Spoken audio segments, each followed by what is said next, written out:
نحمده ونصلي على رسوله الكريم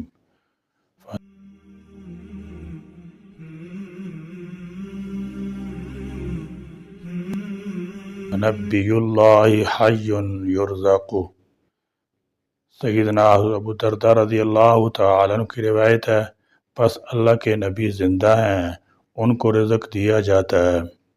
سیدنا ابو درداء رضی اللہ تعالیٰ عنہ جلیل القدر صحابی ہیں۔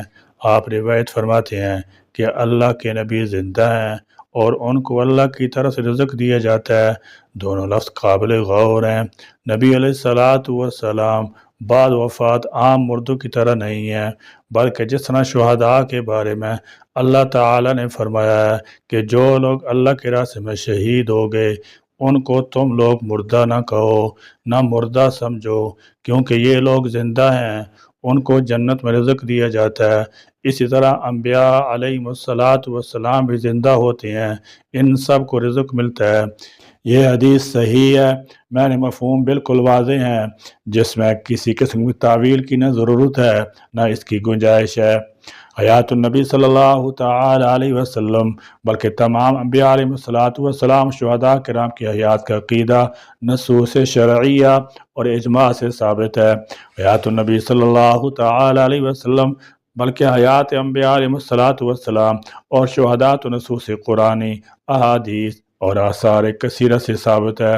اس کی وجہ یہ ہے کہ انبیاء علیہ السلام اور شہداء کی ارواح کا تعلق و ربط اپنے اجساد عنصریہ کے ساتھ حیات دنیوی کی طرح ہے، بلکہ اس سے بھی قوی تر ہے۔ فرق یہ ہے کہ دنیوی حیات کو ہم محسوس کرتے ہیں اور بعد از وفات حیات کو ہم محسوس نہیں کر پاتے، لیکن نصوص و روایات سے جب معلوم ہو گیا ہے کہ وہ زندہ ہیں اور حیات ہیں، اگرچہ ہم محسوس نہیں کرتے، لہذا اس پر ایمان و عقیدہ رکھنا ضروری اور واجب ہے۔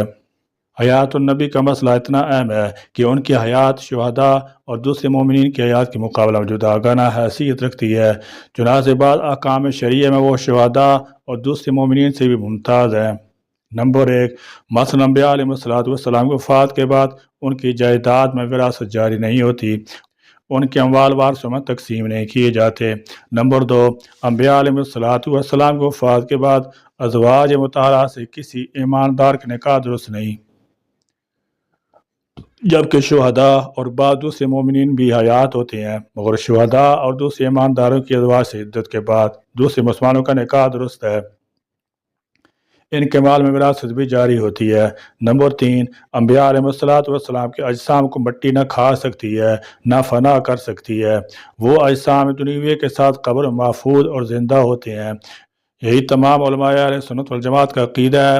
روز اقدس صلی اللہ تعالی علیہ وسلم پر جا کر درود شریف پڑھنے والے کے درود سلام کو آپ صلی اللہ تعالی علیہ وسلم بلا واسطہ سنتے ہیں اور جواب دیتے ہیں۔ واضح رہے کہ رسول اللہ صلی اللہ تعالی علیہ وسلم اور تمام انبیاء کرام علیہ السلام کے متعلق اکابر علماء کا مسلک یہ ہے کہ وفات کے بعد اپنی قبروں میں زندہ ہیں اور ان کے ابدان مقدسہ بعینہا محفوظ ہیں، جس سے عنصری کے ساتھ عالم برزخ میں ان کو حیات حاصل ہے، جو حیات دنیوی کی مماثل ہے، بلکہ بعض اعتبار سے اس سے بھی اعلیٰ ہے۔ صرف فرق یہ ہے کہ احکام دنیوی کے مکلف نہیں، لیکن وہ نماز بھی پڑھتے ہیں اور روز اقدس صلی اللہ تعالی علیہ وسلم میں جو درود پڑھا جاتا ہے اس کو بلا واسطہ سنتے ہیں۔ اکابرین دیوبند کا جو عقیدہ حیات النبی صلی اللہ تعالی علیہ وسلم متعلق ہے وہ قرآن و سنت کے عین مطابق ہے، نیز یہ عقیدہ 14 صدیوں سے امت میں متوارث چلا آ رہا ہے۔ جو شخص اس عقیدہ کے خلاف کرے گا اس کو شرکیہ کہیں گے، وہ مبتدع اور گمراہ ہے، اہل سنت والجماعت سے خارج ہے۔ جواہر الفتاوی میں حیات النبی صلی اللہ تعالی علیہ وسلم بلکہ تمام انبیاء علیہ السلام کی حیات کا عقیدہ نصوص شرعیہ سے اور اجماع امت سے ثابت ہے۔ باتفاق علماء اہل سنت والجماعت، خاص کر اکابرین علماء دیوبند، اس جماعت دیوبندیہ کے لیے معیار قرار دیتے ہیں۔ اس کے خلاف منکرین حیات النبی والانبیاء والشہداء کو مبتدع اور اہل سنت والجماعت سے خارج قرار دیتے ہیں۔ تمام انسانوں کو دنیا میں آنے کے بعد اجل مسمى پوری کر کے پھر ایک مرتبہ دنیوی زندگی کو خیر آباد کہہ کر آخرت کی طرف جانا پڑتا ہے۔ نقل اور عقل کے مشاہدے سے یہ بات ثابت اور مقرر ہے۔ انسان کی پیدائش سے لے کر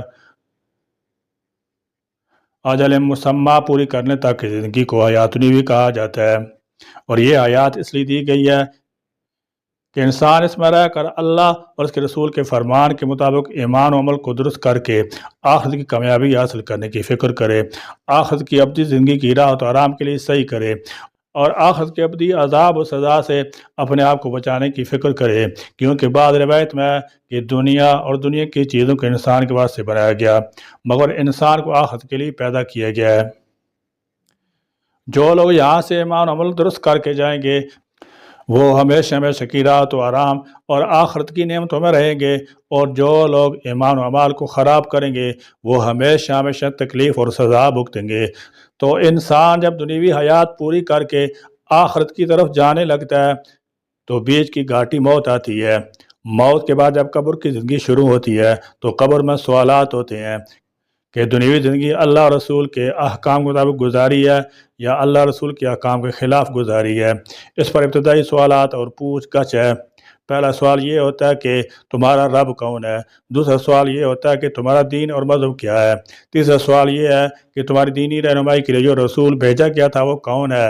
انسان اگر ان سوالات کے جوابات میں کامیاب ہوتا ہے تو گویا ہمیشہ ہمیشہ کی زندگی کے تمام مراحل میں کامیابی سے ہمکنار ہونے کی امید ہوتی ہے اور راحتوں کی زندگی شروع ہو جاتی ہے۔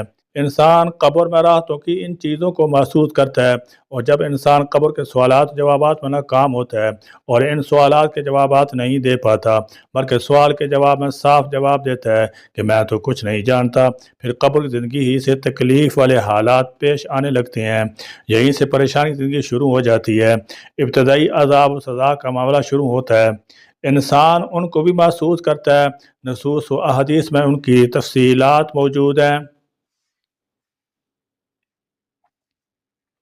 حاصل یہ نکلا کہ انسان مرنے کے بعد ختم نہیں ہو جاتا بلکہ ایک زندگی سے دوسری زندگی کی طرف جاتا ہے۔ دونوں زندگیوں کے درمیان موت پل کی طرح ہوتی ہے۔ مرنے کے بعد قبر میں اس کی روح لوٹا دی جاتی ہے۔ اگر انسان ایماندار ہے تو ابتدائی سوالات کے صحیح جوابات دے دیتا ہے اور قبر میں وہ راحت آرام کی زندگی گزارتا ہے، اور انسان کا حال اگر برا ہوتا ہے تو سوالات کے جوابات نہیں دے پاتا، موت میں سختی اور پھر قبر میں سختی ہوتی ہے۔ دنیا کی زندگی ایمان و عمل کی زندگی ہوتی ہے، قبر کی زندگی قیامت کبریٰ حساب کتاب تک کے زمانے کی ہوتی ہے۔ اس کو عالم برزخ کی زندگی کہا جاتا ہے۔ یہ اخروی زندگی کا ابتدائی حصہ ہے۔ اس عالم برزخ میں انسان اور اس کی روح جو کہ اعلیٰ علیین یا اسفل السافلین میں ہوتی ہے سے تعلق ربط ہوتا ہے۔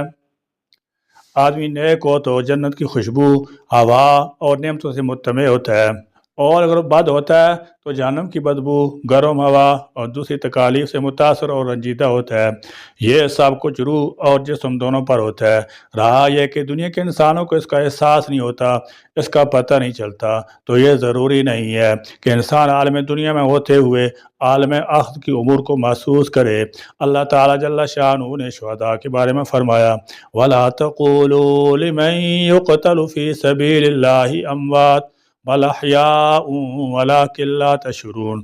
جو لوگ اللہ کی راہ میں شہید ہوتے ہیں ان کو تم مردار مت کہو بلکہ وہ زندہ ہیں، البتہ زندگی کا شعور تمہیں نہیں ہے، تم کو ان کی حیات کا احساس نہیں ہوتا، یعنی تم کو ان کی حیات کا احساس نہیں ہوتا، اور عدم احساس یہ عدم حیات کی دلیل نہیں ہے، جبکہ رب العالمین نے اعلان فرما دیا ہے کہ وہ زندہ ہیں، تمہیں اس کا شعور نہیں ہے۔ لہذا ہر ایماندار کو اس پر ایمان رکھنا ضروری ہے، اس کے خلاف عقیدہ رکھنا کفر اور گمراہی ہے۔ جب اس بیان مذکور سے واضح ہوا کہ دنیوی حیات عارضی حیات اور فانی ہے، اس کے بعد ہر انسان کو موت آنی ہے، سفر آخرت میں جانا ہے۔ غرض یہ کہ تمام محدثین فقہا اس پر متفق ہیں کہ حضرت صلی اللہ تعالی علیہ وسلم اپنی قبر میں زندہ ہیں، بلکہ تمام انبیاء علیہ الصلوۃ والسلام کی حیات پر سب کا اتفاق ہے، اس میں کسی ایک محدث فقی کا اختلاف نہیں ہے، جس سے واضح ہوا کہ مسئلہ حیات النبی ائمہ اہل سنت والجماعت کے نزدیک متفق علیہ ہے، اس میں کسی اہل علم اور اہل تقوی کا اختلاف نہیں۔ حیات النبی صلی اللہ تعالی علیہ وسلم والے سے جمہور اہل سنت والجماعت کا عقیدہ وہی ہے جو المحین علی المفید میں درج ہے، جس کا حاصل یہ ہے کہ ہمارے اور ہمارے مشائخ کے نزدیک حضرت صلی اللہ تعالی علیہ وسلم قبر شریف میں زندہ ہیں، اور آپ صلی اللہ تعالی علیہ وسلم حیات عام مومنین یا عام لوگوں کی طرح صرف برزخی ہی نہیں بلکہ عالم برزخ میں دنیاوی جسمانی ہے مگر مکلف بالاعمال نہیں ہے۔ اور یہ حیات حضور اکرم صلی اللہ تعالی علیہ وسلم اور جمیع انبیاء علیہ والسلام کی خصوصیات میں سے ہے۔ حضرت صلی اللہ تعالی علیہ وسلم نے بحکم کل نفس ذائقۃ الموت اور بمطابق وعدہ انک میتون و انہم میتون تھوڑی دیر کے لیے موت کا مزہ چکھا اور پھر اللہ تعالیٰ نے آپ کو زندہ کر دیا اور زمین میں آپ کے جسم کو کھانا حرام کیا، پس آپ اب حیات جسمانی کے ساتھ زندہ ہیں اور آپ کی یہ حیات شہداء سے کہیں اکمل اور افضل ہے۔ وما علینا الا البلاغ۔